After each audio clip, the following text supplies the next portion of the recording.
There were 2 soldiers in the king's army. The kingdom was at war, and everyone was called to defend the land. These 2 soldiers were very different from each other. One was experienced and dedicated, while the other was lazy and only cared about himself. The dedicated soldier focused on training hard and preparing for battle. He wasn't worried about food or supplies because he trusted the king. He knew that it was the king's responsibility to provide for his soldiers. If they needed food, medicine, or equipment, the king would take care of it. The soldier believed that his main duty was to train and fight for the kingdom, and that was all he needed to focus on. Even though the soldier trained hard, he would still do other chores like washing dishes and cleaning up after meals as part of his daily work.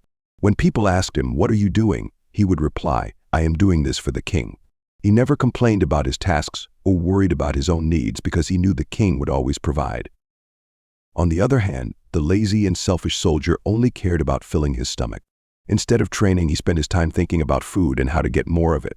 "The king should feed me, but I don't trust him to do it," he would say. He often sneaked away from the army camp to go to the market and buy food, completely ignoring his training. One day, the experienced soldier saw his friend sneaking off again and stopped him. He said, "Brother, your job is to train and fight. That's why the king brought you here. Trust him. He will never let you go hungry. It's his duty to feed you. You don't have the power to take care of yourself everywhere, especially in a time of war. If the king sees you leaving your duties, he will think you are rebelling and you will be punished." We have 2 duties.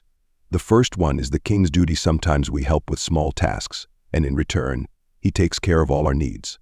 The second duty is ours to train, fight, and protect the kingdom, and sometimes the king helps us with that too. This story is like our own lives.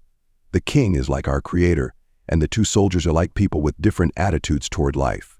One person trusts in God and focuses on their spiritual duties, while the other is too worried about material abilities and forgets their real purpose. The training represents prayer and worship, which helps us fight against bad habits, temptations, and the challenges in life. The war is the constant battle we face against our own selfish desires and the struggles of life. In the end, our duty is to trust in our Creator, rely on Him, and perform our responsibilities faithfully. Just like the wise soldier who trusted the king, we should trust that God will take care of us if we do our part.